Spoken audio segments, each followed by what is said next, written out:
और आप देख रहे हैं कॉमर्स स्टडी सर्किल के मिश्रा यूट्यूब चैनल के ऊपर है।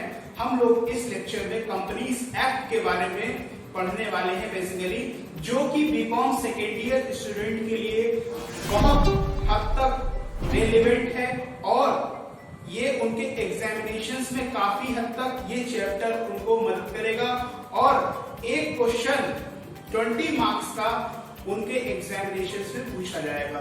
और इस लेक्चर को क्लास 12 के स्टूडेंट्स भी देख सकते हैं, क्योंकि इसमें छोटा सा बेसिक ही अभी रहने वाला है पहले लेक्चर में, जो कि उन लोगों के लिए भी रेलिवेंट रहेगा जैसे उन लोगों के में ज्वाइंट स्टॉक कंपनी के नाम से दे रखा होता है।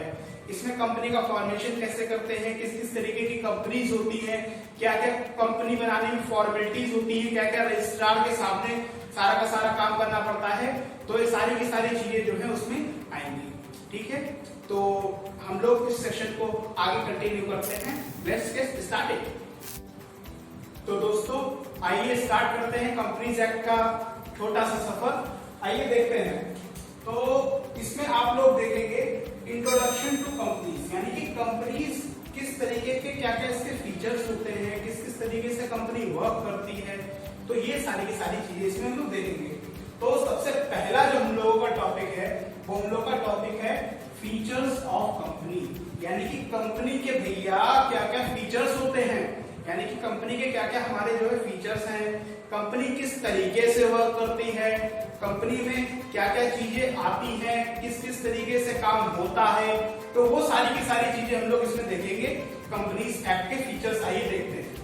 पहला फीचर है इनकॉर्पोरेटेड एसोसिएशन, यानी कि कंपनी क्या है, एक इनकॉर्पोरेटेड एसोसिएशन है। Company is created by law, company जो है लॉ के द्वारा बनाई गई है और लॉ के द्वारा ही खत्म करी जाएगी, क्योंकि कंपनी का जो जन्म जो होता है, कंपनी की जन्मदाता जो है वो आपका कंपनीज एक्ट 2013 है।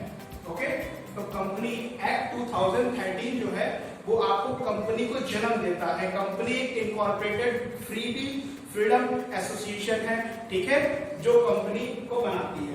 ठीक है, आइए देखते हैं दूसरा वाला पॉइंट। दूसरे वाला पॉइंट है आर्टिफिशियल पर्सन। कंपनी क्या है, आर्टिफिशियल पर्सन है। Company is created by law and company is dissolve by law. ठीक है, कंपनी को बाइंड अप यानी कि कंपनी को खत्म भी लॉ के द्वारा ही करा जाएगा। Next point separate legal entity, यानी कि कंपनी की अपनी डिस्टिंक्ट लीगल एंटिटी होती है टू देयर ओनर्स। जब सबसे पहले कंपनी जो बनती है, हम आपको इंट्रोडक्शन देते हैं कि कंपनी बनती तो बनती कैसे है। कंपनी जो बनती है सबसे पहले जो आपके जो क्या कहते हैं, जो आपके जो ओनर्स होते हैं, ओनर्स के दिमाग में एक आइडिया आता है कि कंपनी को किस तरीके से बनाए, कंपनी मतलब कौन सी चीज की कंपनी उनको बनानी है, किस तरीके से काम करना है, तो ये सारी की सारी चीजें जो है उसमें हमारी आती हैं। ठीक है, बेसिकली। और कंपनी जो है आइडिया आया, फिर उन लोगों ने आइडिया के ऊपर वर्क करा, चेक करा क्या कंपनी भैया हमारी चलेगी या नहीं चलेगी, मार्केट के बारे में रिसर्च करा कि इसमें हमको कितना ज्यादा प्रॉफिट्स होंगे, क्या क्या हमारे लॉसेज हमारे होंगे। तो these all things, small things which the owners do research about the company, these things also matter। ठीक है, तो इसलिए कंपनी जो है तब तक बनती नहीं है, जब तक वो इन्फेंसी स्टेज में जब तक रहती है तब तक तो कंपनी एंड ओनर के करे गए कॉन्ट्रैक्ट सेम ही माने जाते हैं। ठीक है, परंतु जब कंपनी जब आपकी बन जाती है तो कंपनी जो भी उनके मालिकों द्वारा किए गए जो भी कॉन्ट्रैक्ट्स हैं उनको अगर अपनाती है तो अच्छी बात है। कंपनी चाहे तो कंपनी डिनाई भी कर सकती है। क्यों? Due to this feature separate legal entity. ठीक है, कंपनी की अपनी अलग पहचान होती है, मेंबर्स की पहचान से कंपनी नहीं जानी जाती है। अब आप लोग देख लीजिए छोटा सा एग्जाम्पल, जैसे आदित्य बिरला ग्रुप है अपना, रिलायंस कंपनी है, जानी मानी कंपनियां। अब आप जिसके थ्रू आप इंटरनेट के थ्रू आप देख रहे हो, जहां से जो वीडियो आ रही है, भैया गूगल भी तो एक कंपनी है।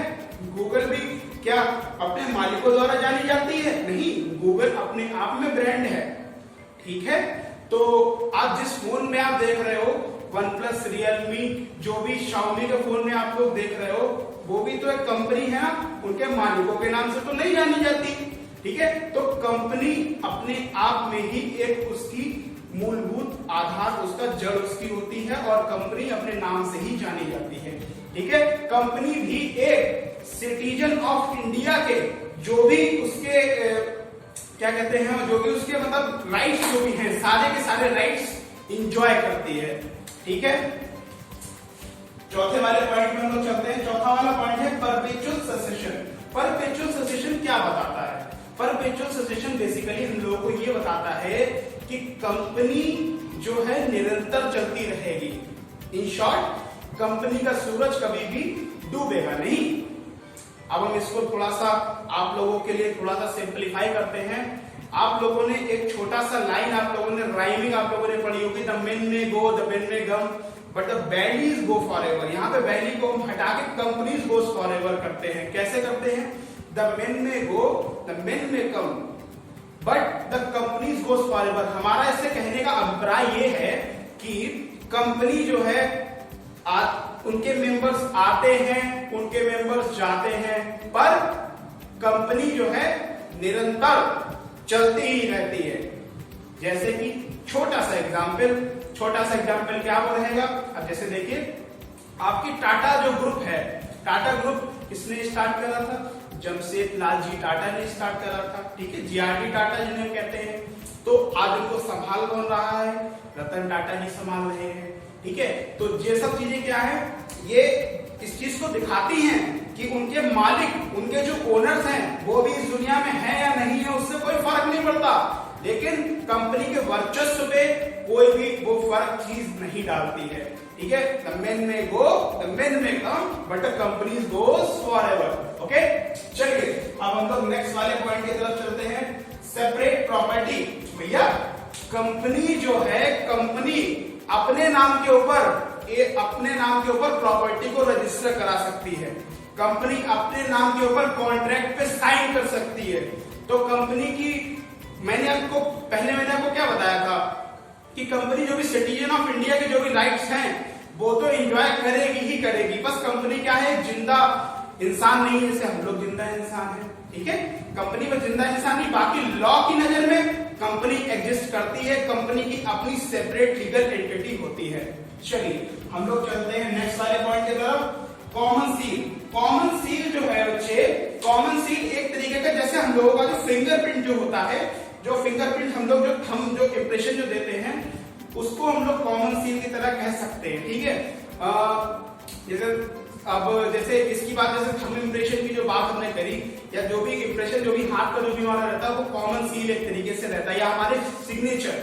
ठीक है, अब आप कह सकते हो, इन शॉर्ट, इन जनरल में आप कह सकते हो कि कंपनी के जो भैया सिग्नेचर जो है, सिग्नेचर ही उसके कॉमन सील रहता है। जैसे कि आप लोगों ने देखा होगा कई सारे ब्रांड, अब जैसे ये आपका लक्सर का मार्कर है, लक्सर का मार्कर, यहाँ पे लक्सर जो जिस तरीके से लिखा हुआ है ना, इस तरीके से लिखावट जो है वो सिर्फ लक्सर का मार्कर ही कर सकता है। इसका फुटप्रिंट क्या है, जिस फॉन्ट में, जिस कलर में, जिस साइज में, जो उसके वर्डिंग जो है, वो सिर्फ लक्सर मार्कर ही कर सकता है।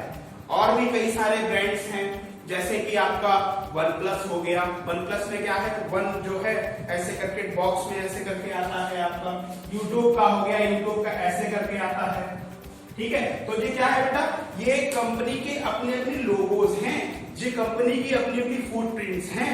ठीक है, लेकिन अब तो हमने फुटप्रिंट्स की बात कर ली, कॉमन सील की बात कर ली। आप लोगों को, उम्मीद करता हूं आप लोगों को अभी समझ में आ चुका होगा, यानी कि कंपनी का जो ब्रांड का जो लोगो जो होता है, वो होता है कंपनी का कॉमन सील। लेकिन कंपनीज एक्ट 2013 में एक अमेंडमेंट आई थी, उसमें कॉमन सील रखना मैंडेटरी नहीं है, यानी कि ये अनिवार्य नहीं है कि आपको रखनी ही रखनी है। ये आप रख भी सकते हैं, आप नहीं भी रख सकते हैं। ओके, तो ये छोटी सी आप लोगों के लिए क्या कहते हैं, bonus tip. 7 point, capacity to sue. Capacity to sue में क्या है कि कंपनी, जो कि मैंने आपको पहले बताया था, company enjoy each and every right of the Indian citizen, तो कंपनी भैया इंडियन सिटीजन, जैसे हमें कोई बात बुरी लग गई तो हम सामने वाले के ऊपर केस कर सकते हैं या सामने वाला हमारे ऊपर केस कर सकता है, हूबहू same to same company can also file a case with another person. ठीक है, कंपनी भी किसी दूसरे बंदे के ऊपर मतलब जो है केस कर सकती है, यानी कि बहुत सारे केसेस होते हैं, उसमें से नॉर्मली जो आप लोगों को पता होगा मानहानि का केस, यानी कि कंपनी के ऊपर आपने फोर्जरी का आप लोगों ने कुछ भी ऐसी लगा दिया केस, तो क्या है कंपनी भी आपके ऊपर मानहानि का केस लगाकर आपसे रिकवरी कर सकती है। ठीक है, तो इसीलिए कंपनी जो है, कंपनी एक पूरे के पूरे ह्यूमन राइट्स को एंजॉय करती है। कैपेसिटी टू स्यू, स्यू का मतलब बच्चे जो है आप लोगों के लिए नया वर्ड है, इसका मतलब कोर्ट केस होता है, कोर्ट केस। ठीक है, 8 वाला पॉइंट है लिमिटेड लायबिलिटी। लिमिटेड लायबिलिटी में सिंपल है, लिमिटेड लायबिलिटी इसमें बेटा कंपनी की कोई लिमिटेड लायबिलिटी नहीं होती है। बेसिकली सब बच्चे पढ़ते हैं तो क्या समझते हैं कि कंपनी की भैया बेसिकली लिमिटेड लायबिलिटी है, परंतु जो उसके मेंबर्स होते हैं, मेंबर्स की लिमिटेड लायबिलिटी होती है। जैसे कि मिस्टर राम ने 1 लाख रुपए के शेयर्स कंपनी में खरीदे, तो मिस्टर राम का 1 लाख रुपए तक का पैसा भैया डूब सकता है। लेकिन जो तुम्हारे मिस्टर श्याम है, मिस्टर श्याम ने 5 लाख रुपए के या 1 करोड़ के शेयर्स खरीदे, तो मिस्टर श्याम की लायबिलिटी कितनी है, 1 करोड़ तक या 5 लाख तक है। तो जितना जिसने इन्वेस्ट किया उतना ही उसका पैसा डूब सकता है, उससे ज्यादा नहीं डूब सकता, यानी कि लिमिट्स ऑफ एक्शन है। परंतु जो आपका पार्टनरशिप में, जैसे आप लोग पढ़ते हो क्लास 12th में, आप लोग बीकॉम वाले पढ़ के आए होंगे, या क्लास 12th में जो बच्चे भी पढ़ा होगा, तो उसमें पार्टनरशिप का पहले समझाते हैं, बाद में कंपनीज का समझाते हैं। तो पार्टनरशिप में बेसिकली क्या था कि जो पार्टनर अगर कोई भी अगर डूब जाए या मतलब पार्टनर खत्म हो जाए, तो उसकी क्या था, तो उसकी लिमिट्स ऑफ एक्शन उसमें आ जाते थे, मतलब उसकी लायबिलिटी अनलिमिटेड रहती थी। भैया पार्टनर के पर्सनल प्रॉपर्टी से भी रिकवरी करी जा सकती थी, लेकिन कंपनी में ऐसा नहीं है। आपने जितना पैसा लगाया है, आप सिर्फ उतने पैसे देने के लिए आप क्या हो, भागीदारी हो, उसके ऊपर आपसे नहीं देना पड़ेगा। ओके, चलिए हम लोग चलते हैं नेक्स्ट पॉइंट की तरफ, जो कि है हमारा 8 पॉइंट। लिमिटेड लायबिलिटी आप लोग पढ़ चुके हैं। लिमिट्स ऑफ एक्शन, यानी कि कंपनी के ऊपर जो उसका मेमोरेंडम ऑफ एसोसिएशन होता है, वो क्या करता है, लिमिट्स ऑफ एक्शन, यानी कि memorandum of association, sorry articles of association, वो क्या करता है, लिमिट्स ऑफ एक्शन, उसके एक्शंस पे रोक लगाता है, लगाम लगाता है। लगाम जो शब्द आया है वो घोड़े से शब्द आया, क्योंकि घोड़ा जो है बहुत तेज दौड़ता है, उसको लगाम लगाने के लिए उसको क्या करना पड़ता है, उसको कुछ काबू करना पड़ता है। ठीक है, तो ऐसे ही कंपनीज एक्ट हमारा जो लॉ है, लॉ भी कंपनी के लगाम लगाता है, कंपनी को बताता है कि आपके ये समय सीमाएं हैं, आप लोग इन सीमाओं के अंदर रहते हुए, आप अपने कार्य क्षेत्र के अंदर रहते हुए आप कार्य आप करेंगे। लेकिन उसके अगर आप बाहर अगर आप जाते हैं तो you will violate the law, और आपके खिलाफ जो है क्या करी जा सकती है, कड़ी से कड़ी कार्रवाई आपके ऊपर करने का प्रावधान है, जो कि कंपनीज एक्ट 2013 में हम लोग जैसे जैसे आगे बढ़ेंगे वैसे वैसे हम लोगों को सीखने को मिलेगा। चलिए बच्चों, आखिरी सेकेंड लास्ट पॉइंट, मैनेजमेंट, यानी कि मैनेजमेंट जो है बच्चों, मैनेजमेंट कौन करता है, management is basically done by the board of director. Board of directors में आपके ओनर्स भी हो सकते हैं, कोई आउटसाइडर भी डायरेक्टर हो सकता है, तो ये चीज इसमें कुछ ज्यादा समझाने लायक कुछ नहीं है। तो उसमें मैनेजमेंट का कार्यभार जो है बोर्ड ऑफ डायरेक्टर्स हमारे संभालते हैं। सबसे आखिरी पॉइंट, ट्रांसफर ऑफ शेयर्स, यानी कि कंपनी के जो शेयर्स जो है आपके, वो क्या करते हैं, फ्रीली आप ट्रांसफर आप कर सकते हो। लेकिन इसमें भी छोटा सा टेक्निकल ग्लिच है। फ्रीली ट्रांसफर मतलब सारी की सारी कंपनी नहीं कर सकती, कंपनी भी बहुत तरीके की होती है। इसमें जो अभी बेसिकली जो जनरल बात जो कही गई है, शेयर जो है इजीली ट्रांसफरेबल होते हैं। लेकिन आगे आगे जैसे हम लोग पढ़ेंगे, public company, private company, government company, non government company, subsidiary company, इन सब के शेयर कैसे भैया ट्रांसफर होते हैं वो हम लोग आगे हम लोग पढ़ेंगे वीडियोस में। अभी थोड़ा सा इसको सस्पेंस में रखिए। तो अभी आप लोगों ने फीचर्स के बारे में पढ़े, यानी कि 11 फीचर्स आप लोगों ने समझे। भैया हमने भी आपको पढ़ा दिए, आपने भी पढ़ लिए, अब किसके पास इतना टाइम कि जो याद करे। अब इसको याद करने का सिंपल सा जो शॉर्ट ट्रिक हमने जो निकाली है वो ये है कि इसका शॉर्ट ट्रिक सिंपल है। आई यानी कि जितने भी हमने इसमें लिख रखे हैं सबका अपना अपना मीनिंग है और उनका हम लोगों ने क्या करा, पहला वर्ड उठा लिया। जनरली पहला वर्ड हमने उठा लिया कि एक मीनिंगफुल है, क्या बन जाए, एक रिदम टाइप की बन जाए। उस रिदम को हम लोग फॉलो करते हुए पूरा का पूरा इसको याद भी कर लें और जो है हम लोगों के आगे भी हम लोग के काम आए। जब हम लोग एग्जामिनेशन जब हम लोग दे रहे हो तब फट से दिमाग में आ जाए और हम लोग लिखते हैं। चलिए बच्चों आइए देखते हैं। IAS यानी कि आई, इसका पहला वर्ड आई, ए का मतलब आर्टिफिशियल पर्सन, एस का मतलब सेपरेट प्रॉपर्टी, पी का मतलब परपेचुअल सक्सेशन, ठीक है, ISP, पी का मतलब सेपरेट प्रॉपर्टी, ठीक है, सी का मतलब common seal, capacity to sue, limited liability, limits of action, management, transferability of share. तो ये क्या बन गया, IAS, PP, CC, LL, MT। तो ये क्या बोले, हमारे साथ दोहराइए। I incorporated association, a artificial person, IAS, S separate legal entity, IAS, PP यानी कि पहला पी परपेचुअल सक्सेशन, दूसरा P separate property, ISPP, CC capacity to sue, common seal, CCLL यानी कि limits of action, limited liability, ISPP, CCLL यानी कि LL बता दिया, MT, M का मतलब मैनेजमेंट, T का मतलब ट्रांसफरेबिलिटी ऑफ शेयर। तो इस तरीके से आप लोग जो है याद आप लोग कर सकते हैं एग्जामिनेशंस में भैया, बहुत आराम से आप लोग लिख सकते हैं इसके ऊपर, और अगर आ गया फ्री के नंबर देके जाएगा। चलिए बच्चों अब हम लोग चलते हैं नेक्स्ट पॉइंट की तरफ जो कि है हमारा एडवांटेजेस, यानी कि एडवांटेजेस कंपनी को स्टार्ट करने के क्या क्या हमको लाभ हैं, क्या क्या हमको लाभ हमको होते हैं, what are the advantages we enjoy if we start a company.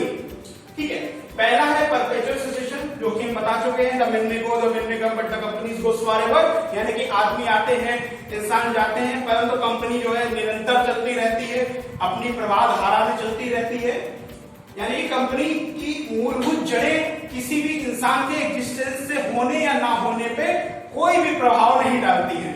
ठीक है, नेक्स्ट है हम लोगों का डिस्टिंक्ट लीगल पर्सन, यानी कि कंपनी क्या है, company is separate from its owner, यानी कि कंपनी अपने ओनर से अलग होती है।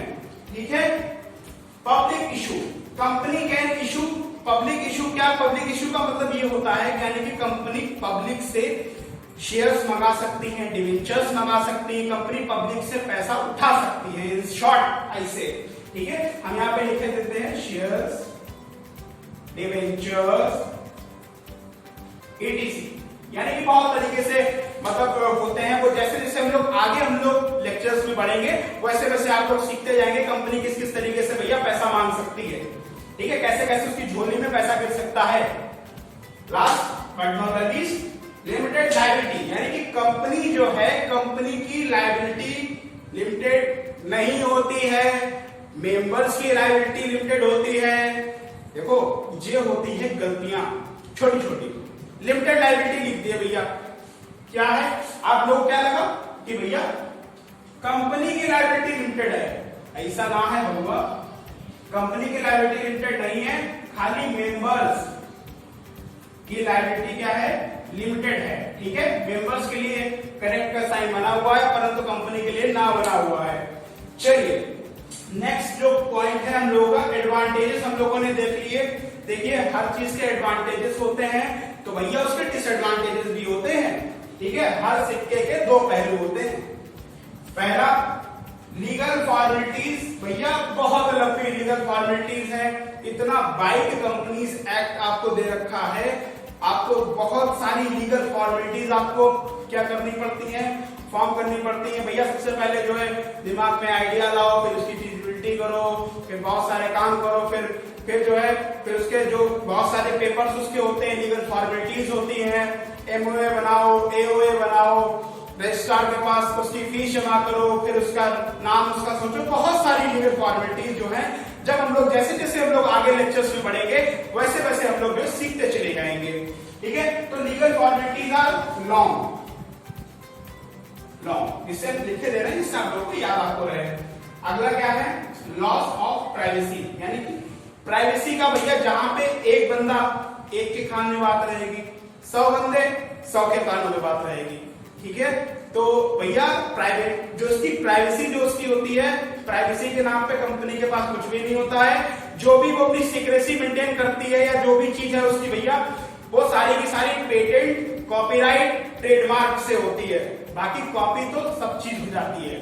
ठीक है, बाइंडिंग अप कॉस्टली, सिंपल सी बात है, जब कंपनी पैदा जब हो रही है तो भैया महंगी हो रही है, तो जब मरेगी भी तो महंगी मरेगी। यानी कि कंपनी का जो बाइंडिंग अप होगा, यानी कि कंपनी जब खत्म जब होगी तो काफी जो है महंगी, कॉस्टली होती है, क्योंकि उसकी बाइंडिंग अप का प्रोसीजर ही काफी लंबा है। ठीक है, तो कंपनी का binding up is very much costly. Last but not the least और this lecture, control is less.